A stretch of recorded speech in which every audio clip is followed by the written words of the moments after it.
Antes e depois da lei, um jeito diferente de assistir TV. Baixe o aplicativo do programa pelo QR Code que aparece em sua tela e tem acesso a entrevistas na íntegra, versão de rádio, links relacionados ao tema e muito mais. Cada animal tem direito ao respeito.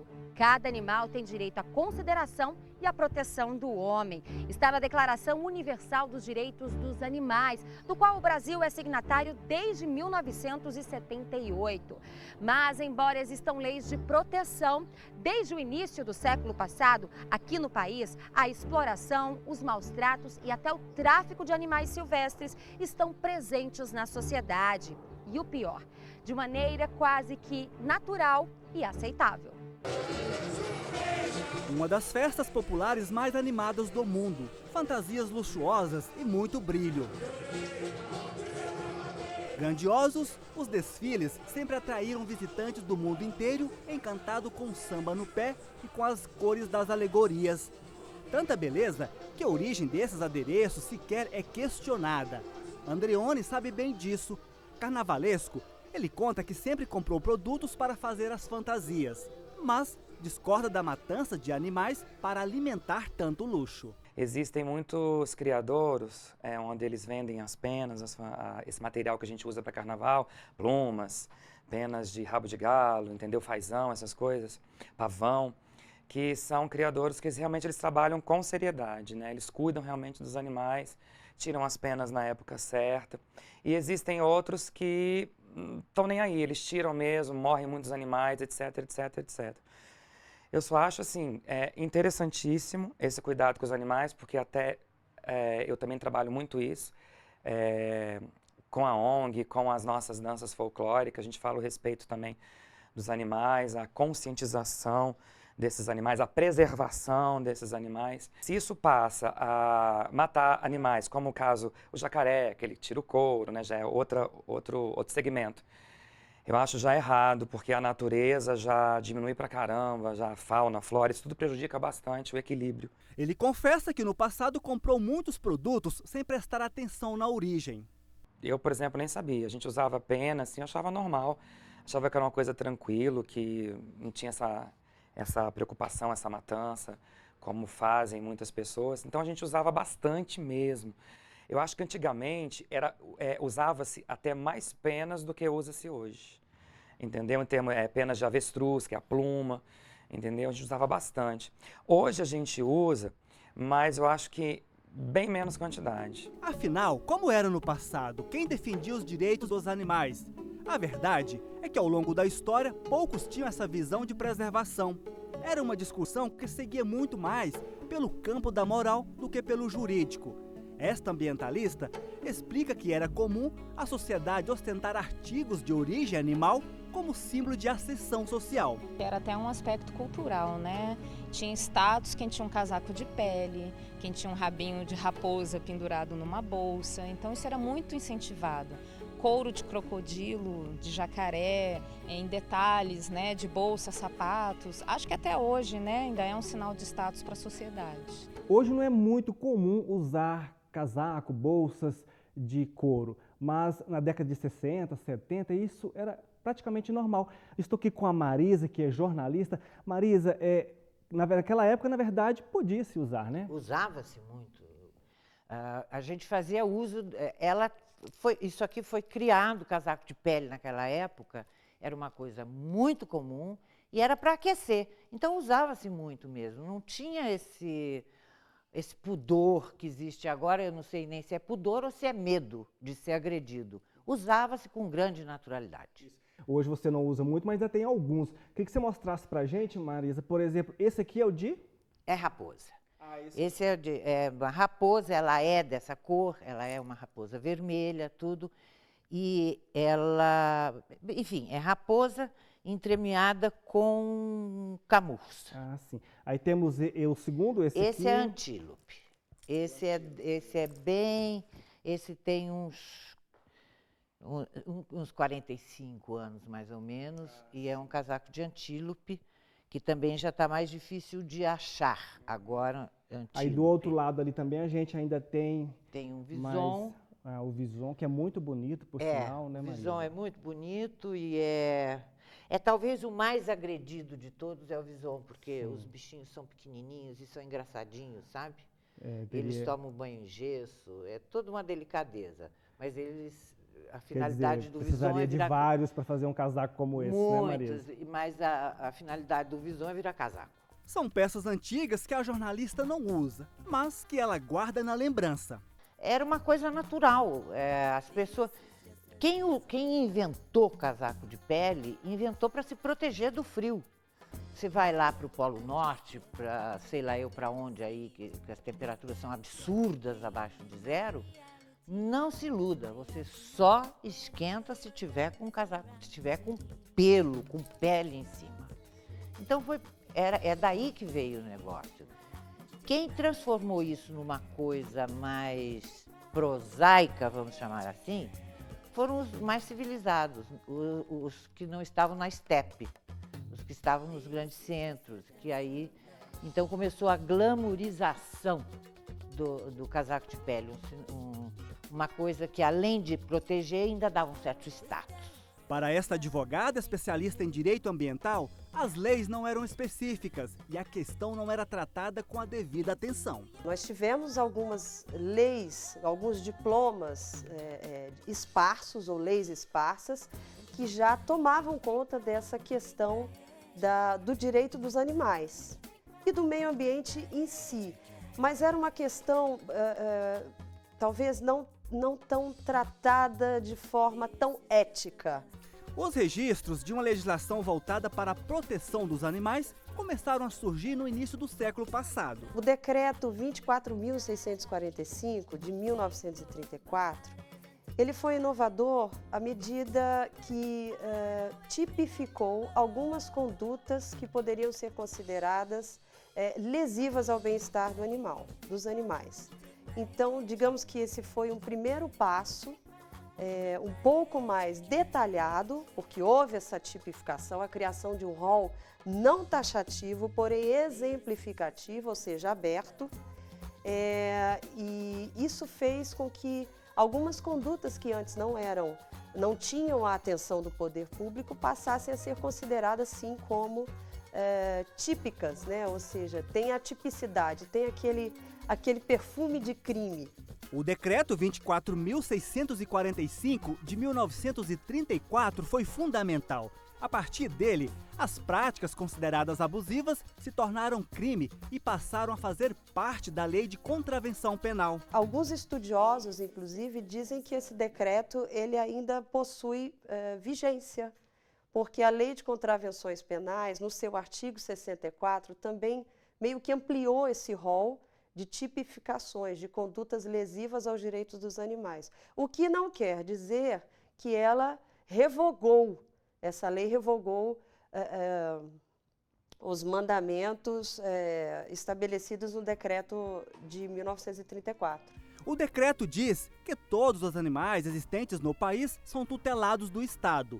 Consideram-se maus tratos praticar ato de abuso ou crueldade em qualquer animal, manter animais em lugares anti-higiênicos que lhes impeçam a respiração, o movimento ou descanso, ou os privem de ar ou luz.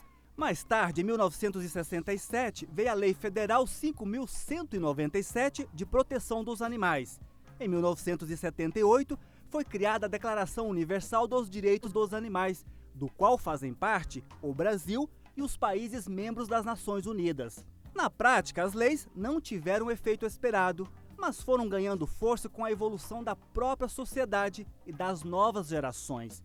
Uma questão de conscientização e educação ambiental. A própria questão endo, né, que vem de dentro para fora. Você vai a uma loja, você vê uma pele e você se pergunta, meu Deus, compro ou não compro e por que compraria se tenho consciência do sofrimento daquele animal? Passo a passo foi dado lá atrás e tem sido cumprido de uma maneira até que muito, eu diria, exemplar.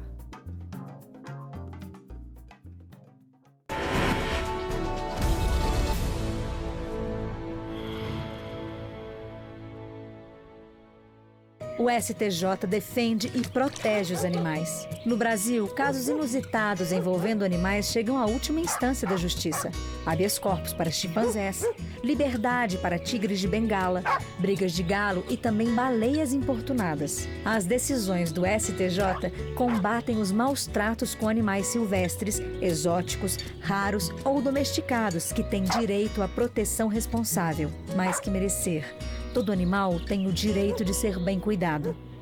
Superior Tribunal de Justiça, o Tribunal da Cidadania.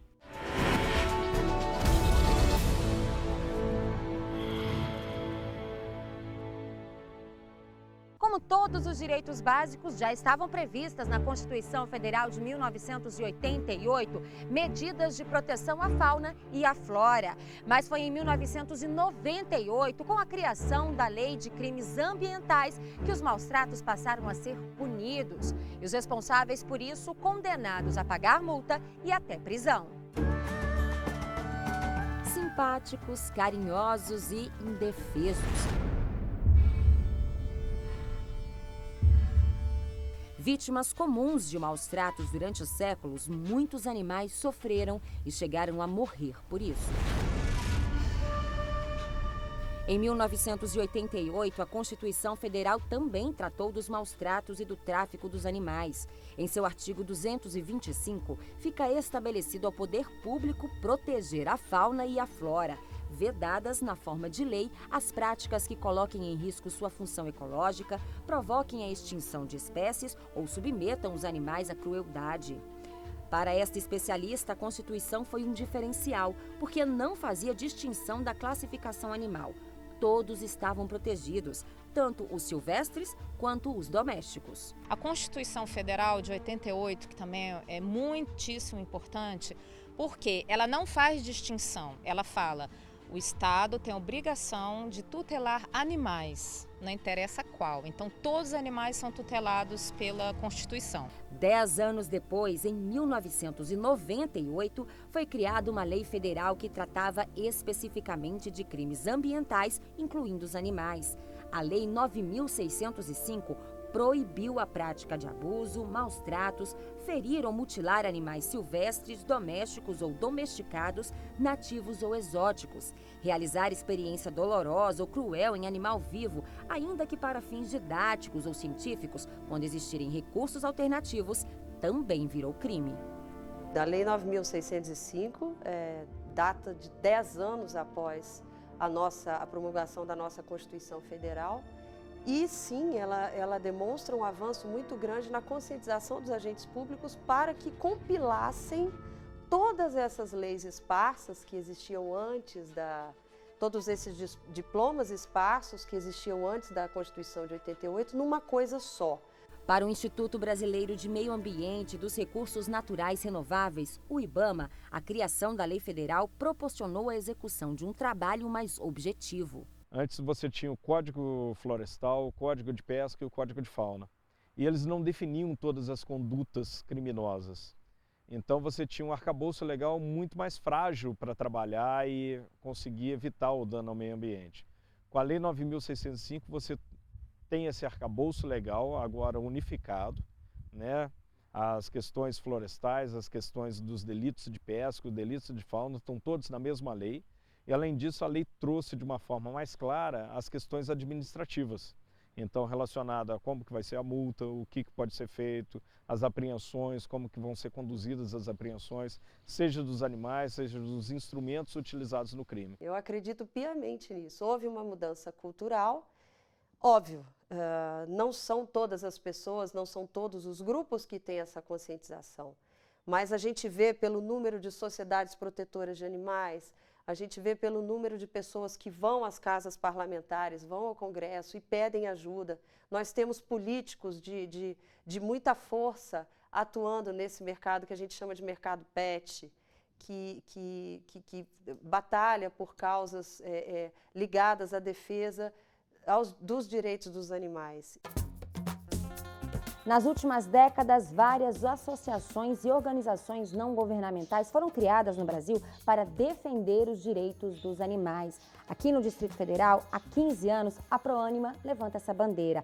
A Renata é veterinária e é uma das representantes da ONG. Renata, como é que é esse trabalho que vocês realizam? A Proânima tem como objetivo principal esclarecer a população sobre o direito dos animais, sobre os cuidados que eles merecem e tentar trabalhar legislação e na base, o problema na base, porque a gente percebe que não adianta simplesmente atuar quando já aconteceu o maltrato, quando já aconteceu o problema. As pessoas precisam ser orientadas anteriormente para que haja um resultado mais positivo. A Proânima já atuou em vários casos. A Cindy é um dos mais recentes. Ela foi encontrada assim pela Renata. Vítima de maus tratos, ela estava com pneumonia, com muitos carrapatos e desidratada. Ela foi tratada e depois encontrou um novo lar. Hoje não lembra nem um pouco a cachorra encontrada há 5 meses. Agora eu queria apresentar para vocês essa cadelinha aqui, que é a Hiena, né? Ela foi adotada pela Renata, né? Ao todo você tem 5 cachorros, né? Todos adotados. É muito difícil encontrar um novo lar para esses cães e gatos, esses animais que são resgatados, né? Bastante, porque não são todas as pessoas que têm um perfil adequado para ter um animal de estimação. Às vezes não tem tempo, às vezes não tem condições financeiras, às vezes não tem espaço, né? E o animal precisa disso. É muito importante as pessoas saberem que esse animal ele vai viver de 10 a 15 anos, né? Que ele vai ter um gasto, né? E ele precisa de atenção. A questão do abandono, por exemplo, já foi levada para a esfera do Código Penal. Então, com isso, nós temos penas até um pouco mais pesadas para quem comete crime contra os animais, contra a integridade física do animal. Agora, as pessoas têm que ter consciência também que isso só chega aos olhos da lei para a sua definitiva aplicabilidade se há, obviamente, uma atitude, uma proatividade. As pessoas que saibam, que testemunhem, elas podem denunciar. Para os órgãos e especialistas da área, apesar da legislação ser considerada um marco no combate à violência contra os animais, ainda é preciso fazer melhorias, principalmente em relação às penas. Hoje, quem é pego traficando ou maltratando animais pode pegar de 3 meses a 1 ano de prisão e pagar multa. Para os defensores dos animais, a pena ainda é muito branda e não inibe os criminosos. Nós temos as penas que são as próprias da Lei de Crimes Ambientais, por exemplo, a questão dos maus tratos. Se não levar à morte do animal, é uma pena que será revista porque ela tem essa característica de ainda ser muito leve. É uma pena de detenção de 3 meses a 1 ano, salvo engano, e multa, né? Mas isso pode ser plenamente modificado. Existe já todo esse trabalho, a questão de levar toda a parte do direito dos animais para a esfera do Código Penal.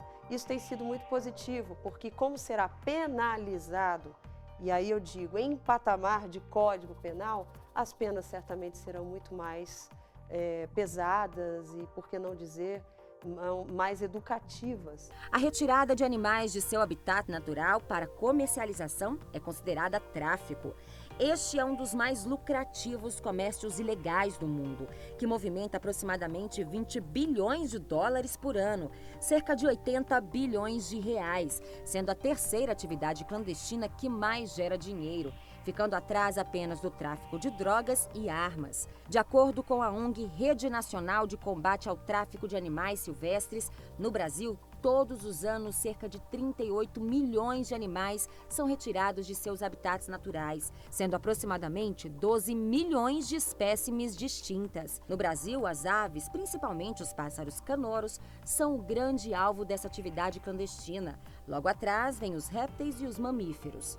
De acordo com o IBAMA, o tráfico sobrevive porque encontra espaço no mercado ilegal. O meu vizinho, o seu vizinho, os nossos amigos, são as pessoas comuns que compram esses animais, muitas vezes sem saber o mal que está causando. As pessoas têm que se conscientizar e se sensibilizar dessa questão. Na hora que eu estou comprando, eu estou contribuindo com o tráfico. A maior parte, um exemplo, uma apreensão de 600 e poucos pássaros, lá em Juiz de Fora, 436 mais ou menos morreram na nossa frente. Eles estavam sendo transportados dentro de um caminhão-baú, debaixo de vários fios. Está numa situação que nem o IBAMA, nem a polícia conseguem realmente responsabilizar os traficantes.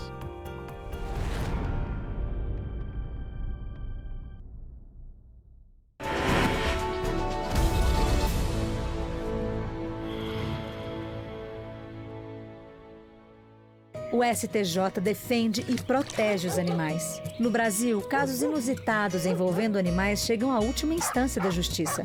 Habeas corpus para chimpanzés, liberdade para tigres de Bengala, brigas de galo e também baleias importunadas. As decisões do STJ combatem os maus tratos com animais silvestres, exóticos, raros ou domesticados que têm direito à proteção responsável, mais que merecer. Todo animal tem o direito de ser bem cuidado. Superior Tribunal de Justiça, o Tribunal da Cidadania.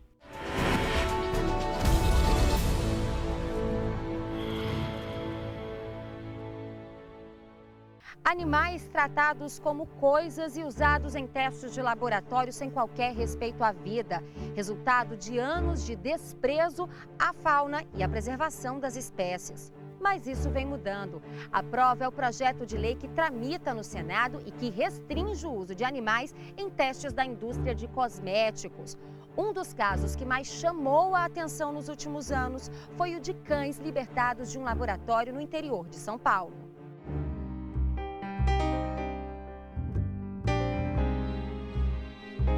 Na madrugada do dia 18 de outubro de 2013, na cidade de São Roque, interior de São Paulo, cerca de 100 manifestantes ligados a associações de defesa dos animais invadiram um laboratório de pesquisas. 178 cães da raça Beagle usados para testes foram levados. Os manifestantes acusaram o Instituto Royal de maus tratos aos cães e a outros animais, como coelhos e ratos. Tudo verdade! É uma vida! É uma vida! Não, tá cheio, gente! Alguém desce lá e pega! Olha isso aqui! Olha isso aqui! 19 dias após a invasão, o Instituto encerrou as atividades.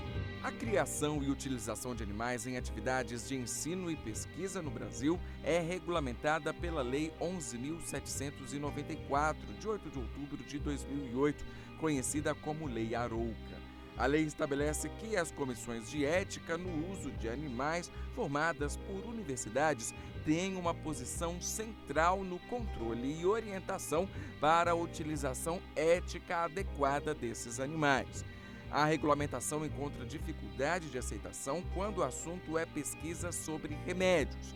Uma parcela grande da população brasileira é contra o uso de animais em testes para desenvolver novos remédios. Uma pesquisa feita pelo Datafolha revelou que 41% dos brasileiros discordam plenamente dessa prática. Segundo o levantamento, só 36% concordam plenamente com o uso de animais pela ciência. Outros 18% concordam apenas parcialmente com essa aplicação. Para chegar aos resultados, foram entrevistadas 2.162 pessoas em 134 cidades por todo o país. A pressão popular chegou ao Congresso Nacional. Tramita por lá um projeto de lei que restringe o uso de animais em testes na indústria de cosméticos, higiene pessoal e perfume. É a PLC 70. A gente trabalhou muito com alguns senadores e agora o senador Cristóvão Buarque acabou de oficializar um relatório pela alteração deste projeto de lei. E esta alteração, que ainda vai ser votada na Comissão de Ciência e Tecnologia do Senado, ela propõe uma proibição total de testes em animais para cosméticos, tanto para produto final acabado, como para ingredientes, como para venda de produtos cosméticos testados em animais. Isso vai ter um impacto enorme em todo o Brasil, porque em todo o Brasil não poderá mais ser realizado testes para a produção de cosméticos no país. Em 2015, começou a vigorar no Brasil uma lei que proíbe a venda e a exploração de animais em vitrines e gaiolas. A determinação vale para todas as lojas especializadas, inclusive para os veterinários. Quem descumprir a norma pode ser penalizado com um processo ético no Conselho Nacional de Medicina.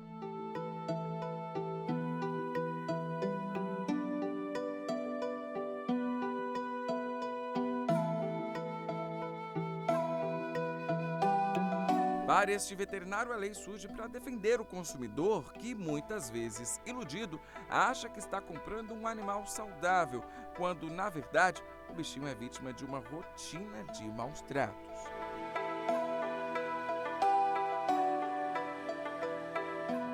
São vários os problemas que se pode ter com animais de vitrine. O primeiro ponto, ele é um ser vivo, ele não é um produto, não é um item que a gente põe numa estante. Então, acaba que ele fica ali um dia inteiro, independente do calor que se tem no dia, sem muitos cuidados. Às vezes ele faz as necessidades ali mesmo e acaba se sujando, vai trazer um problema de pele. Às vezes, essas gaiolas são fechadas de blindex por uma questão de estética e a temperatura interna é bem alta e ele entra num processo de sofrimento. Às vezes falta mesmo alimentação, água fresca, por não ter ninguém responsável por aquilo. Muita cautela na hora de fazer a compra, conhecer o criador, procurar ver as matrizes, para ver se de fato existe uma responsabilidade dessa pessoa, se essa pessoa tem amor pelos animais de fato. Com certeza é muito importante para quem está adquirindo.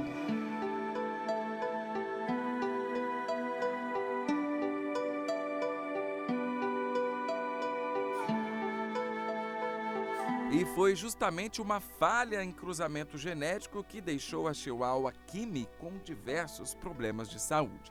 Ana Maria sentiu na pele a dor de ter sido enganada. Eu me senti muito frustrada, né, e muito triste, porque na época o veterinário falou que ela ia ter esse problema, não ia ter cura, não tem cura. A gente não optou pela cirurgia, então ela faz atualmente um tratamento diário, um procedimento de acupuntura que se chama moxa. Todo dia tem que passar nas costinhas dela. Ela toma 3 medicamentos todos os dias, 2 vitaminas e 1 manipulado. E tem a questão, muda o tempo ou qualquer coisa que ela faça um movimento diferente, ela sente dor porque ela chora, ela grita, ela fica mais deitadinha, mais triste. Então é uma coisa, mas a gente vai tratar.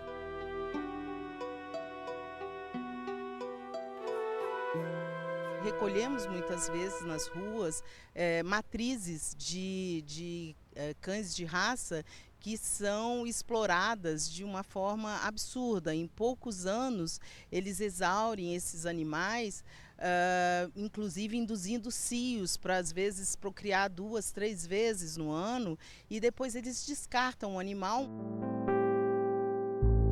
E a consequência é o abandono. O Brasil tem mais de 30 milhões de animais abandonados, só entre cães e gatos.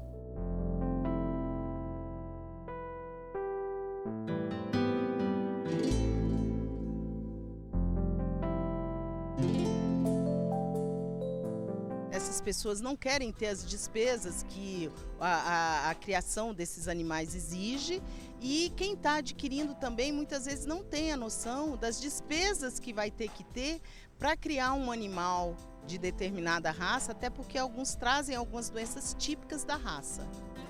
Mesmo depois de ter tantos problemas com a Kimi, Ana Maria ainda decidiu acolher o vira-lata Pepe. Ele havia sido abandonado pelo antigo dono. É bem aquela história de coração de mãe? E o conselho que eu tenho a dar, e para a minha vida também, é adotar.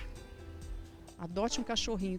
Tantos cachorrinhos, e os cachorrinhos que a gente adota, porque foram abandonados, na maioria, ou maltratados, eles têm criam um vínculo muito mais forte com o dono. Eu sei porque eu conheço pessoas que adotaram. É muito bonito.